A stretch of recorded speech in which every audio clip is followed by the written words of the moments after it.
As you recall, in my last vlog, we were talking about the connection between remote viewing and meditation, and how all this connects with spirituality. Well, let's now connect the idea of physical reality with the thinking of some spiritual masters. Some spiritual masters have gone so far as to argue that the physical universe is not entirely real.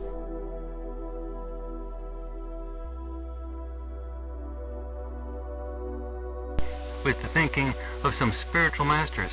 Some spiritual masters have gone so far as to argue that the physical universe is not entirely real.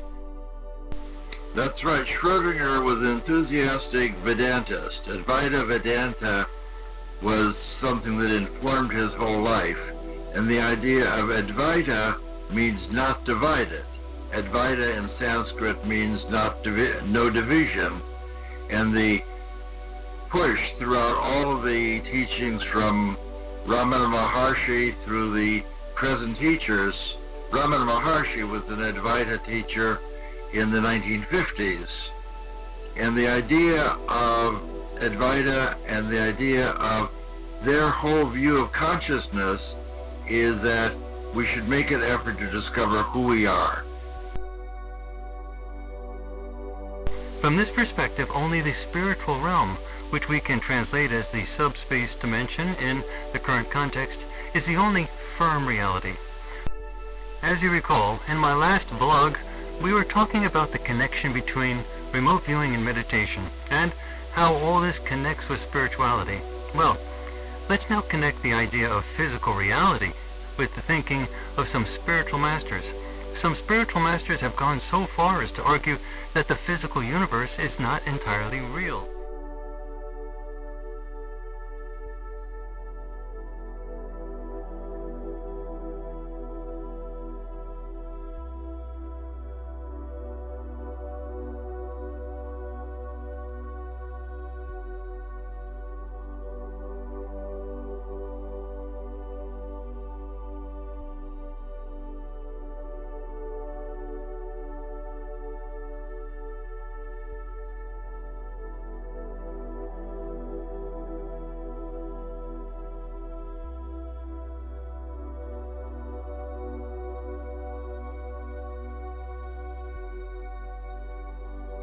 Swami Sri Yukteswar, the guru of Paramahansa Yogananda, translates the ancient Sanskrit sutra, "Ignorance is the perception of the non-existence, and the perception of the existent."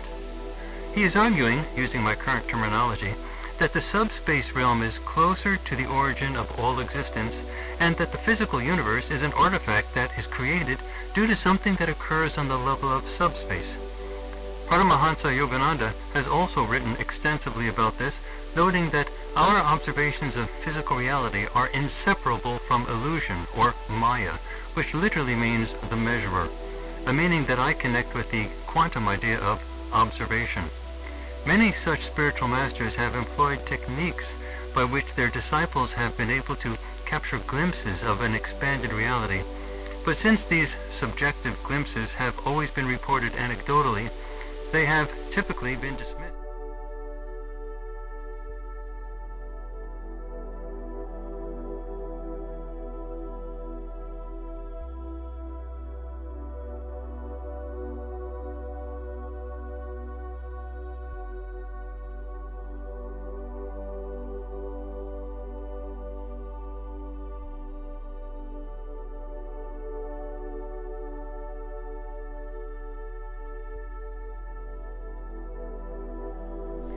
Let's continue our discussion of meditation as it relates to remote viewing by first connecting it to the more general concept of spirituality.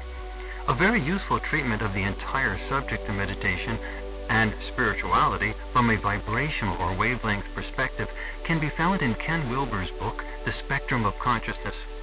Wilber examines a broad range of spiritual traditions, and he synthesizes from them commonalities in experiential themes. Indeed, these are precisely the themes that I re-examine from the perspective of the human physical subspace interface of consciousness. Now, two initial examples, both utilized by Wilber, are useful here. In the first, Erwin Schrödinger comments on the typical human reaction to the notion of a non-local nature of consciousness. He notes that, and I quote, "We have entirely taken to thinking of the personality of a human being as located in the interior of its body. To learn that it cannot really be found there is so amazing that it meets with doubt and hesitation. We are very loath to admit it. We have got used to localizing the conscious personality inside a person's head, and I should say an inch or two behind the midpoint of the eyes.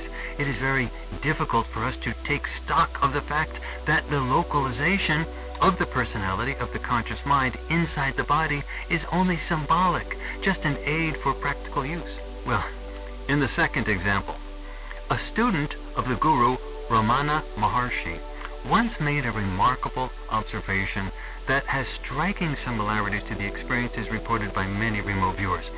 He claimed that he had flashes of awareness from what he perceived as coming from outside of himself. Maharshi's response was to claim, and again I quote, "Outside! For whom is the inside or outside? These can exist only so long as there are the subject and object. On investigation, you will find that they resolve into the subject only. See who is the subject, and this inquiry leads you to pure consciousness beyond the subject." So you see, even though others have used different words in different examples, they are still talking about the basic idea that the physical subspace interface seems to be a border for normal consciousness, and humans compartmentalize the results of this border in all sorts of interesting ways. For some, this results in the belief that there is a localization of consciousness, in the sense that the personality is located in the midpoint between the eyes, and that is where it stays. And for others, flashes of perceptions from outside this boundary cause us to question who we are, and whether what we perceive is actually separate from us. It does not get cooler than this, folks. Hey, so please subscribe and like, and I will see you next time.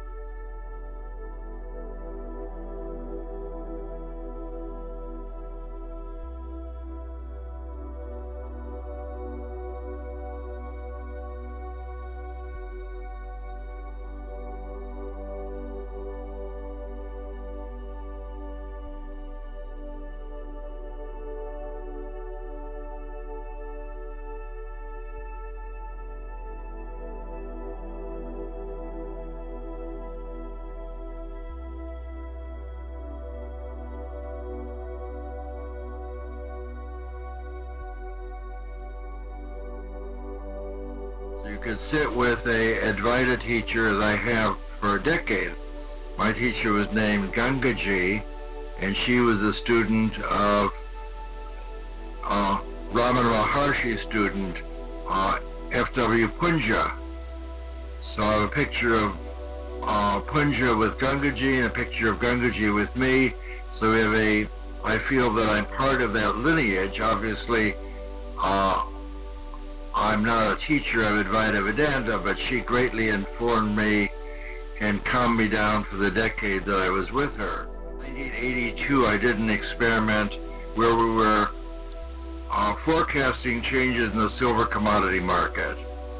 We hypothesized that a psychic could look into the future, describe the object that he would be handed a week in advance, and that would the object that he saw would constitute his forecast of whether the market was going up or going down, a little or a lot. And we said that we think that this will demonstrate conclusively that we have psychic functioning going on. And we did that 9 times in a row, and all 9 of them were correct. So this was an effort to falsify ESP, and it wasn't falsified, it was demonstrated. So I always considered that a demonstration of psychic abilities, but I suppose in proper terminology, we attempted to falsify it and it was not false.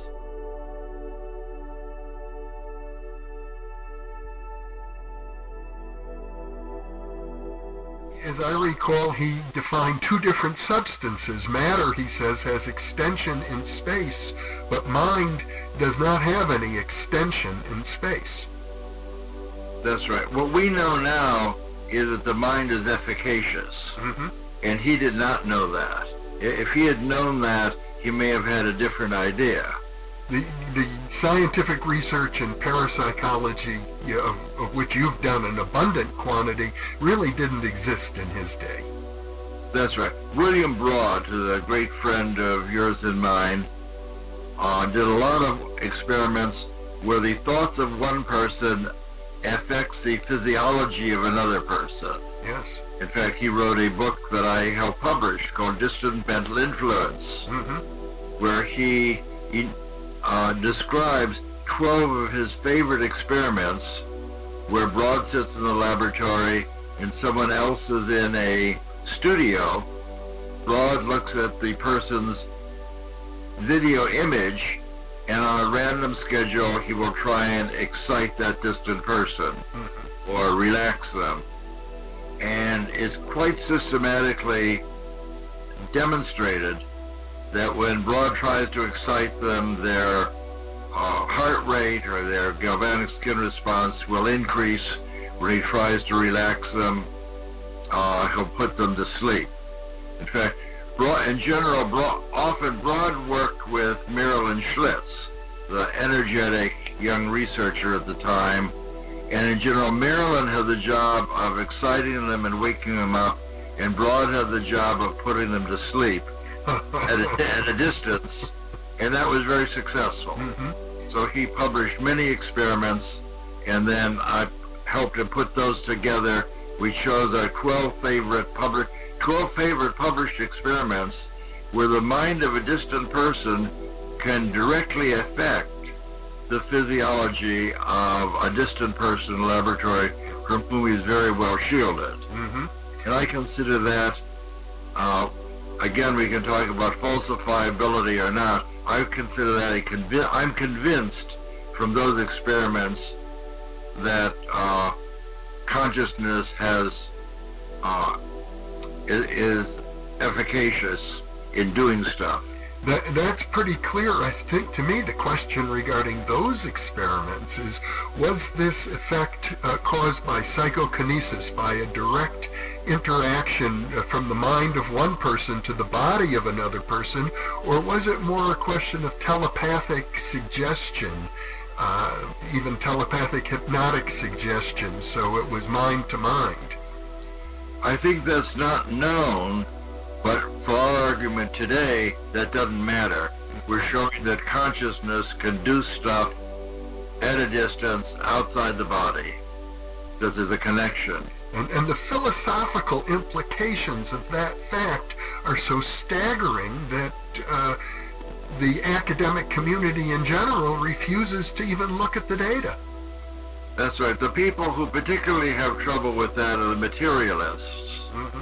And today the materialists call themselves physicalists, which is a kind of apology for promissory materialism.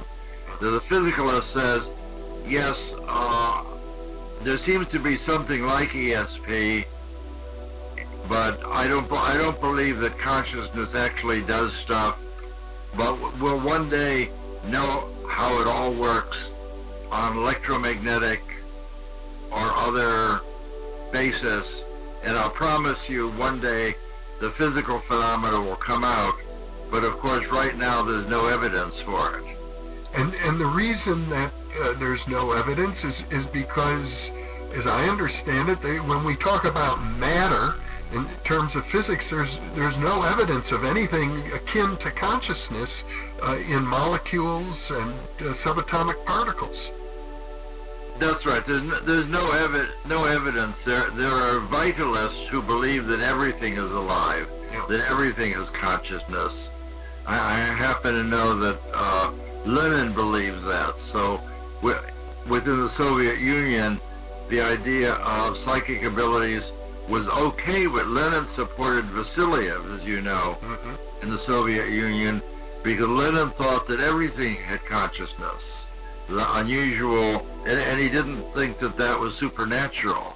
He was a Marxist materialist, and yet he was open to the idea that material itself possessed consciousness. That's right. Wasn't that clever? Yeah.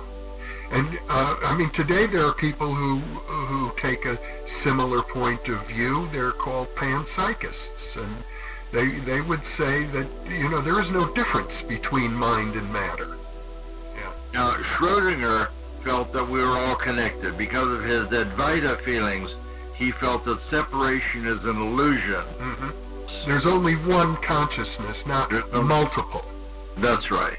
Which sort of goes against our common sense experience. I mean, most of us live our lives believing that we are separate from each other. That's right. Schrödinger felt there was no separation, and he thought that consciousness was fundamental. You could say you might say that he was an idealist. Yeah. And in Buddhism, there's a problem with idealism. The idealists in Buddhism tend to believe that everything is mind. And the other side, the other track, are the materialists who believe that it's all material. And the middle ground were people who were in line with Nagarjuna, who wrote at the time of Christ, who felt that most things are neither this nor not this. So in a lot of the writings of Buddhism, in the Heart Sutra and the Diamond Sutra, you run into things that are inexplicable. That is, no matter within our dualistic framework, there's no way to understand that. People just read over it. That is, Buddha's student asked him, the Diamond Sutra, will this teaching be known in 100 years from now? And Buddha's response is that this is neither a teaching nor not a teaching. Take that, you souls. And Nagarjuna was really the name. I always mispronounce this, Nagarjuna. The Nagas were the sea creatures that were his friends, and his other name was really Arjuna. So he's known as Nagarjuna. I see. And he is the one who said that most things are neither true nor not true, and that all our suffering is due to Aristotle.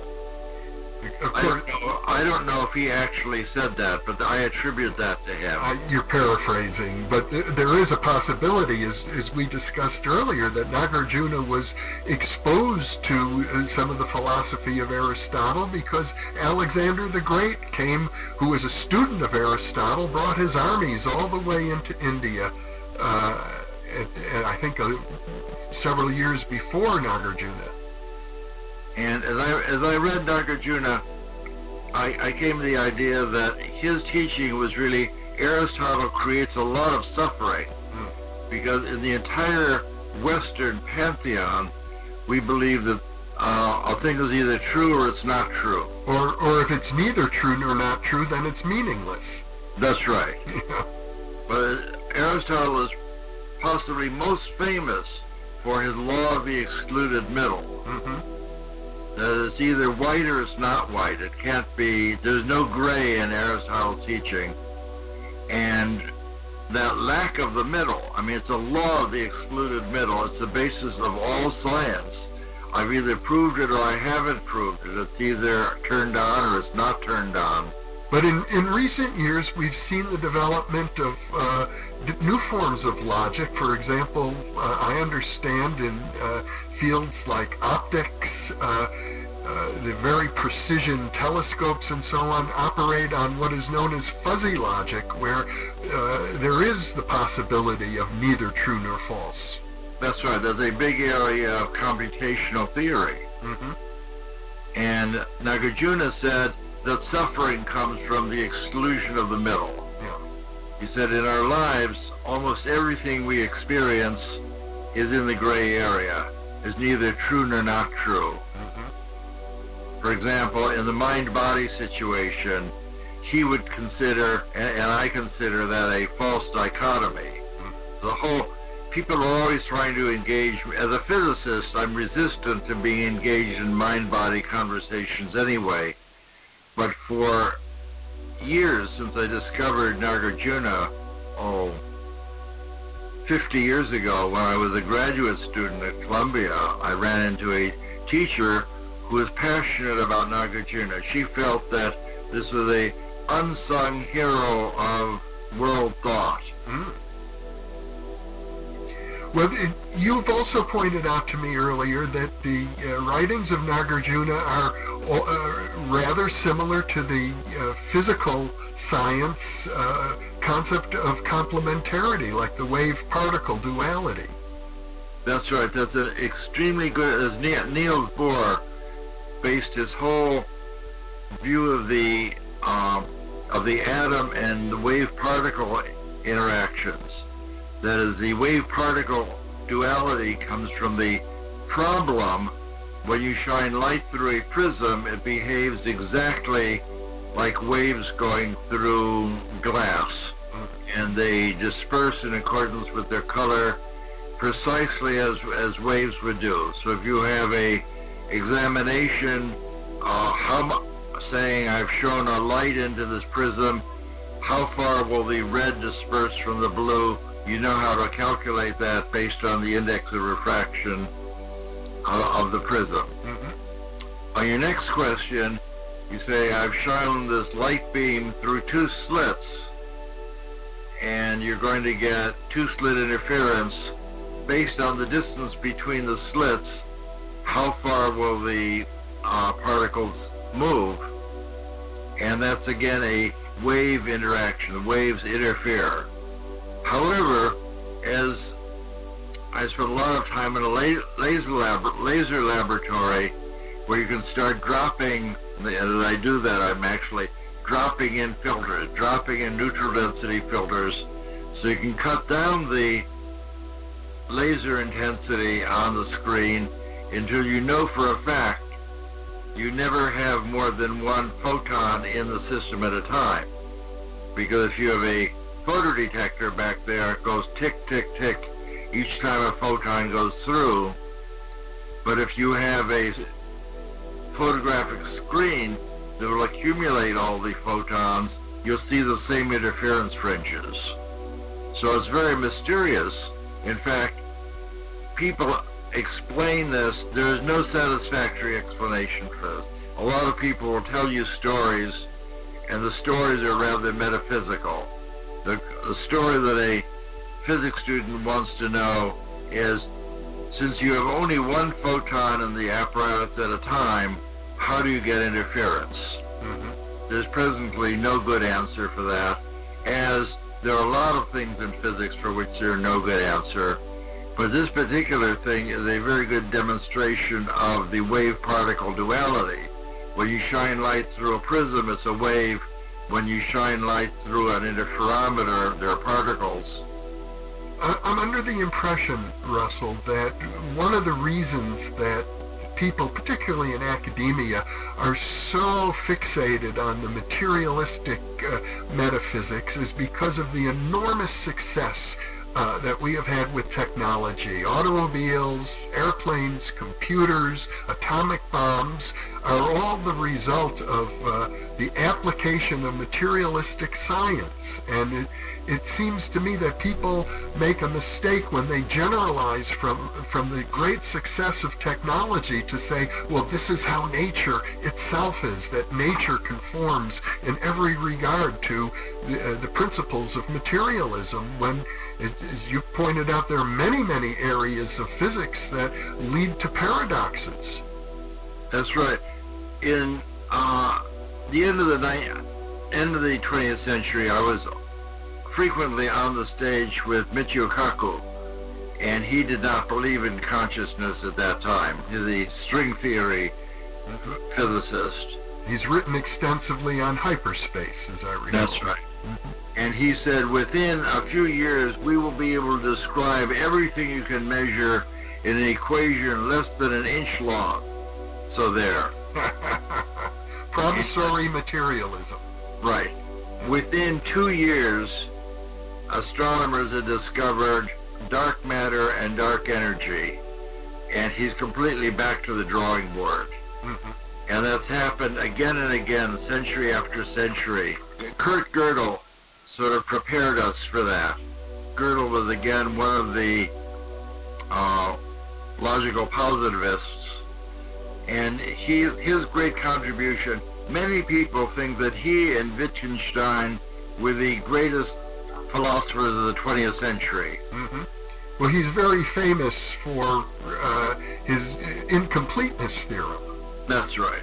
And the incompleteness theorem says that anytime you have a collection of postulates or ideas that are sufficiently complicated, there will be true sentences you can say, or let's say, there are sentences you can say about your field, and you can't determine whether they're true or not true. Mm-hmm.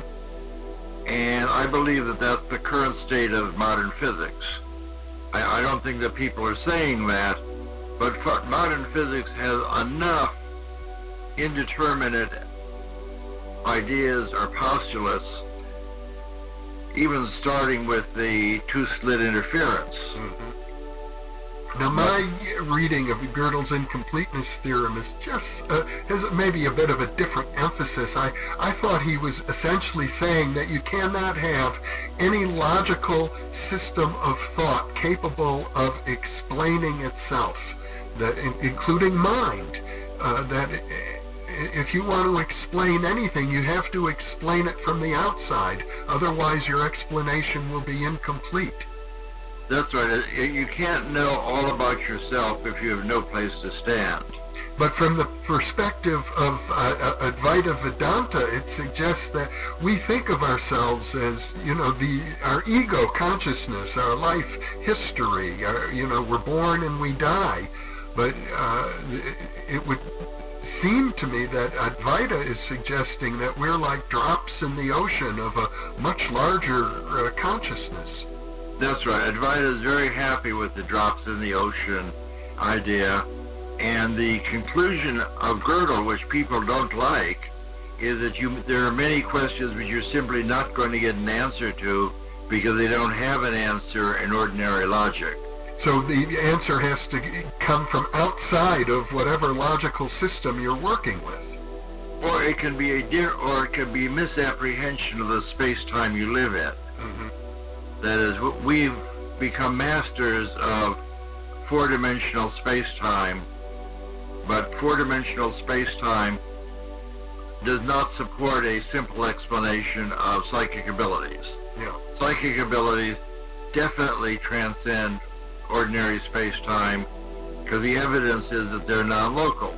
That is, the accuracy and reliability of what we see is independent of distance and independent of time. And that violates ordinary ideas of relativity and space-time. It would be wrong to say that it violates physics, because there are models where physics continues to function, but the models are multidimensional. So if our space-time is actually complex rather than just real, then you can make a 8-dimensional space-time. To keep that simple, we have a regular space-time, four dimensions, and each of those familiar dimensions, up and down, left and right, and so forth, are there, except in addition to having a real part, they have an imaginary part. So the 8-dimensional model isn't adding in new dimensions, not saying 4 dimensions not enough, let's add in another dimension. What Elizabeth Rauscher and I have been talking about is a complex space-time, which was in fact talked about by Minkowski in the 1900s. Mm-hmm. Minkowski was a friend of Einstein, and Einstein was not able to formulate special relativity even. He had the idea, but it didn't work out in ordinary space-time. Minkowski said, if you make one of the dimensions imaginary, if you have x, y, z, the space dimensions, and multiply the speed of multiply time by the speed of light and the square root of -1, giving yourself an imaginary number, then you have a complex space-time, and relativity works. And relativity has been working very well. What Minkowski had in mind was actually a totally complex 8-dimensional space-time, and Einstein said, I don't need that for, thank you very much for complex time, that'll do the trick. So our idea of complex space-time is not, here's ESP, let's add in another dimension, maybe that'll work, but it has very good antecedents from the foundations of general relativity. You know, what you're describing also reminds me of some work done by Wolfgang Pauli, in which he, in his Jungian analysis, had a series of dreams in which he was encountering in his dream life a mysterious figure who was explaining the mind-body problem to him, and basically said exactly what you're saying, and that the imaginary dimensions, those dimensions multiplied by the square root of -1, which is an imaginary number, that those are the dimensions that signify consciousness. I think that that's a correct picture. So what we've been talking about is the mind-body problem, and we have a lot of evidence that the mind is efficacious. The mind can actually do stuff. But materialists also have a problem with survival. And the survival of consciousness, not only can my thoughts send you a picture, that is, I do that when I do workshops often, that I will tell them to do experiments with one another where you simply visualize something and get your partner to draw what you're visualizing. Pure telepathy experiments, except of course the person eventually gets to see the right answer if you draw it. But the distance experiments that William Broad and Marilyn Schliss did, there's nothing to see. My thoughts affect your physiology. Now, we could also talk about the other side of the mind-body problem is worried about, is mind efficacious? And I think there's good evidence that it is. And there's also good evidence that some aspect of the mind survives. Let's talk about that, because I know that our good friend Ed May, a parapsychologist who considers himself a physicalist, has often said that if we could prove survival of consciousness after death, then he would give up his physicalism and join one of the other philosophical camps. Well, as I was preparing to talk with you, I thought that I would talk about perhaps the famous experiments done by the English medium Mrs. Leonard, who conducted a seance with F.W. Myers, and Myers talked to his deceased friend from Cambridge, another philosopher, and they chatted with each other as though they were doing philosophy. And one was there and the other was deceased. And there's a great body of data, and in my mind, that's like xenoglossy. It's as though they're speaking a different language that you can't fake. And I've seen the transcript of Myers talking to his friend, and I find it very compelling, because Mrs. Leonard was not a educated person particularly. I can talk to our good friend Steve Browdy, and he sort of blows me off and said, that's interesting, but you actually don't know any philosophy. We can have a philosophical conversation. Let's just agree that you don't know what you're talking about.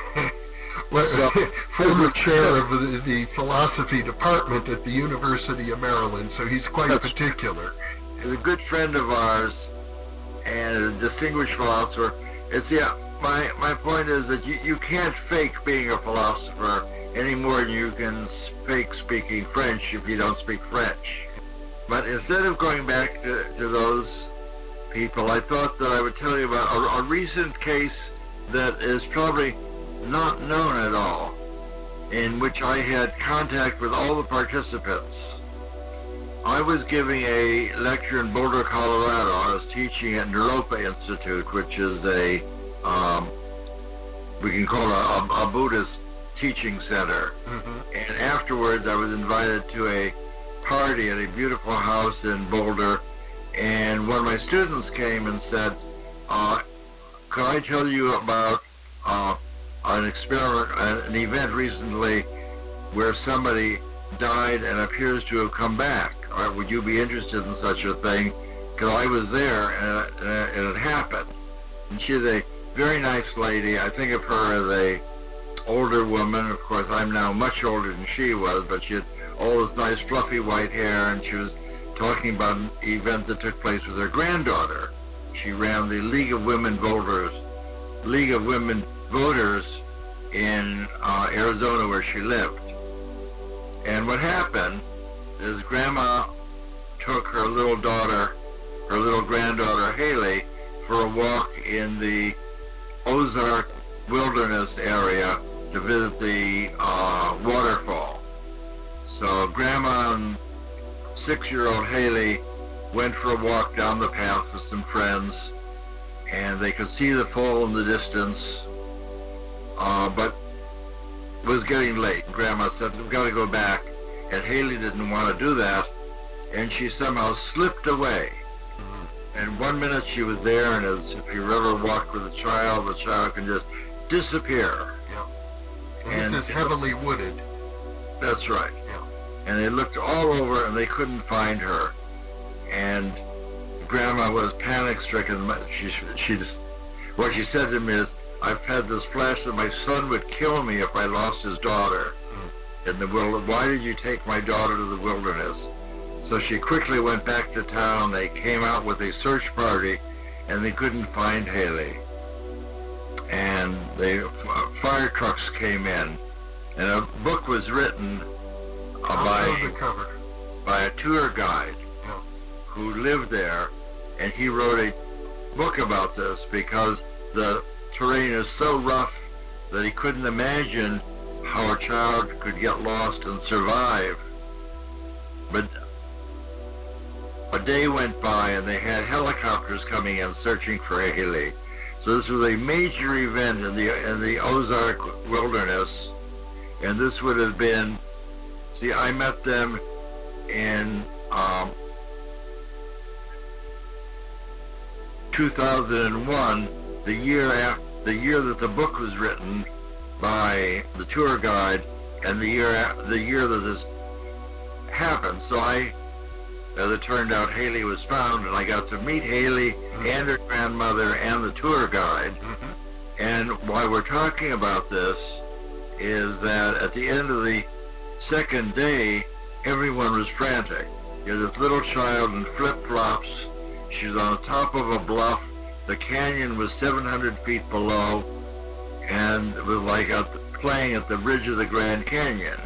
That one misstep and you're dead. And she went to Harold McCoy, who's a famous medium not far away, and said, I've lost my granddaughter. It's going to be a tragedy. We're in the wilderness area here. And he said, all right, I understand. I've got a whole picture of the scene in my mind. Just believe me, they're going to find your granddaughter. She's being taken care of by a young woman right now. And tomorrow, 2 men on horseback will find her. Don't worry about a thing. So that certainly put her mind at rest. She didn't know what to make of this. She's not into psychic stuff, not into dowsing, but it certainly put her mind at rest. Following day, 2 men on horseback were searching at the base of the falls, and there's Haley asleep at the edge of the river, totally okay, except exhausted, emaciated, having nothing to eat much for 3 days. And they took Haley across horse and saddle and brought her back to town. She was alive, pretty well. Grandma was there, and Haley said, "Oh, everything was fine. As soon as I lost you, a little girl came along, and she said she would take care of me. And this girl was named Alicia, and wherever we went, she was able to find berries and find stuff to eat, and we would hide in her cave at night. She was gone 2 nights, but Alicia was taking care of her, and Alicia had a silver flashlight with her, so they could always see where they were going. And so here I am, and I'm okay. And she drew a picture of Alicia for Grandma, so she could see what this person looks like. Because Grandma is very alert. This is obviously a crazy situation, because Haley was just fine. Who's this woman who took care of her, this 5-year-old Alicia? So Grandma went to the library and had the astute question, has any young person ever died in this area? In other words, the grandmother suspected that this Alicia was not a living human being. That's right, because Alicia wasn't there. As soon as the horses came, Alicia disappeared. Mm-hmm. But indeed, 10 years ago, there had been a cult hiding out in that area, and it was a violent cult. The short story is Alicia had been killed and buried in that area. The father was sent to prison, and the mother was sent to prison for a short time. And after she was released, she was able to tell her story in the newspaper, and Grandma was able to find the mother of the deceased girl, whose name was Alicia. Mm-hmm. And for crazy cult reasons, they had taken away the dolls of this girl and gave her a flashlight from which she was inseparable.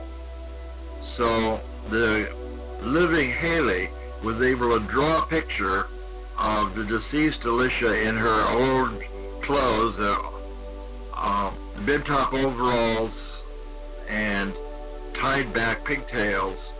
So, and in the book they show Haley's sketch of the girl who used to live there, had been dead for 10 years, described what she looked like, what her name was correctly, and the fact she was attached to this flashlight because they had taken away her dolls and gave her the flashlight.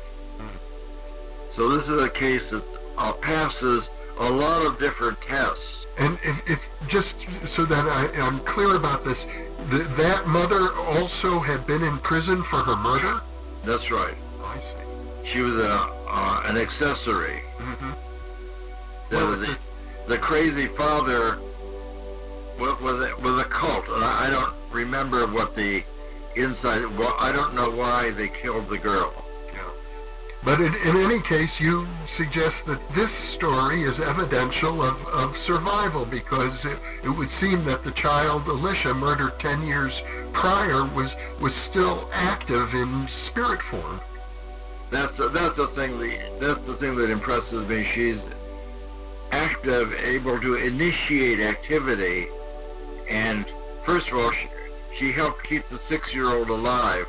The reason the tour guide got involved is that he was there when the kid was rescued, and he said there's no way he leads people in careful trips in and out of this area. This is like a day-long hike to try and accomplish this. A little girl in flip-flops would be in life's peril to try and do that. So he wrote this whole book drawing paths through the canyon, trying to figure out how she could have possibly done that without getting killed. Well, the story surely suggests the existence of a spirit world. It shows that certainly that something survives. Yeah. And the idea that such a world could interact with the physical world by virtue of the mathematics of an 8-dimensional space that you and Elizabeth Rauscher have worked on makes good sense. if somebody survives, that is, there's sort of prima facie evidence that this little girl survived, at least to the extent of doing helpful stuff. That is, her spirit was efficacious. It's more than just a shadow on the wall. So I would view your model, if to the extent that I understand it, as being a dualistic model. There's a separate spirit world, there's a physical world, and they interact with each other according to the underlying mathematics of an eight-dimensional space that you've described. Oh, I would never say there's a spirit world. I would say we all reside in an eight-dimensional space. That is, when somebody calls me up on the phone, as happened when I worked at Lockheed, I'd given a talk to a wealthy community in the San Francisco Bay Area, and the next day my hostess called me up. I'm sitting at my screen spreading numbers for the next year, which is my least favorite thing. Because of my bad vision, I hate to have to do spreadsheets on the screen. And what she wanted to know is, could I help her find something? And I said, well, possibly. And she said, well, I lost my tennis bracelet, and my husband will kill me if I don't find it. And I said, well, I don't know where a tennis bracelet is. And she explained there's this beautiful platinum circlet covered with diamonds, and it had been a present from her husband, and she can't find it anywhere. She looked everywhere. Can I help her? So I just swung my chair away from the video monitor where I was doing, closed my eyes, and I said to her, well, do you have a place on your property where there's two 4x4 uprights with pointy tops? I see these two 4x4s set in the grass. So I didn't see her bracelet. I just shared with her the image that came to me.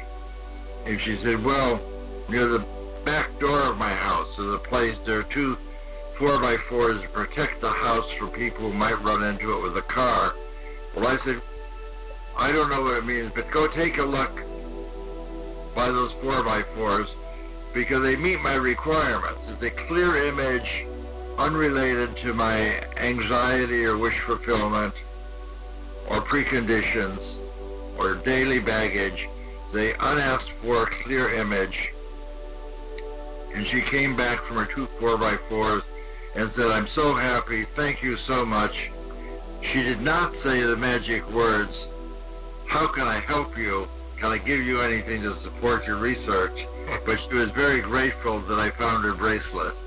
So I think that we reside in this eight space. That if you call me up and say, will you find something for me? I don't have to go through a bunch of mumbo jumbo, as any experienced remote viewer would not have to. That space is available. I think we reside in that, what Longchen Rabjan is a great Buddhist teacher of the 12th century. He said, who we are is timeless awareness. We reside in this timeless space that's available. And we're not made of meat and potatoes. It's the idea that if you think that who you are is what you see in the mirror in the morning, you're in for a lot of suffering. What Longchen Rabjan said is that you're timeless awareness. And because your consciousness is timeless, there's no cause and effect for consciousness. If you're out of time, cause and effect doesn't apply. So you're able to see into the future as well as in the distance. So I think that the space in which we reside is not, I don't think there's a separate psychic space. That is, as a idealist, I resist the idea of psychic, of any kind of dualistic thing, dualistic space. So I think we reside in the space in which we reside. Our consciousness is just part of awareness. That is, consciousness is not made of meat and potatoes, in a sense, any more than we are. That is, whatever survives in this space-time realm that coexists with where we ourselves reside. So you're identifying yourself as an idealist. I would say so. Certainly not a dualist. Yeah. Well, Russell Targ, this has been a great conversation. I'd like to tell you one last story about survival, a much shorter story. My daughter Elizabeth died a decade ago, and a few years after her passing, I started getting phone calls from people with messages from Elizabeth. And one of the messages was from our mutual friend Jane Catra, who said that she was in an interview and someone came to her, a nurse at the table who was part of the interview, and the nurse said, do you know a tall woman with dark hair who died not too long ago? I couldn't break up this interview, but this woman is very insistent that I give you a message. And Jane is very embarrassed. She didn't want to do psychic stuff in the middle of a job interview. But she said, yes, I know such a person. And the nurse said, well, she has a message for her father, me. And it is nurse says, very important, because this deceased woman says that if you give him this message, he will then be confident that I've survived and that I'm still there. And the message she had is, tell my father about the traumatic events when I was about 2 years old, when he and his wife, my mother, was trying to stuff me into a red dress. And that was traumatic for me. They don't know it was traumatic. They, of course, didn't abuse me. That's not the kind of story. But they just stuffed me into this dress like it was potatoes being stuffed into a sack. And I fought fiercely and eventually was able to put my overalls back on. So it's a very embarrassing story of poorly dealing with a child. It's my first child. I was 26 years old, didn't know what the hell I was doing, nor did my wife. And I never told that embarrassing, stupid story to anybody. So it was like my secret shame that I had never shared. But Elizabeth, the deceased Elizabeth, knew that communicating this story to Jane through the nurse would convince me that some aspect of my daughter survived, because she was able to give me information that did not exist in any living person or in any book or anywhere. Jane just called me up and said, did you actually do something like that? Was there a red dress trauma? And I said, there certainly was. And as Elizabeth told your nurse, I find that utterly convincing that spirit survives. Well, that's quite a story, and I know we've done a separate interview about your wonderful daughter, who I knew as well, who was both a parapsychology researcher and a medical doctor and a researcher on psychic healing. But I guess the important lesson here is that you, a person who started out your career as a laser physicist and a logical positivist, are now convinced of the existence of survival. Yes, sir. I'm a reformed logical positivist now. I think that I no longer think it's necessary to burn the believers. Well, Russell Targ, it's been a great pleasure talking with you. Thank you so much for being with me. Thank you, Jeffrey. I'm glad to share my stories.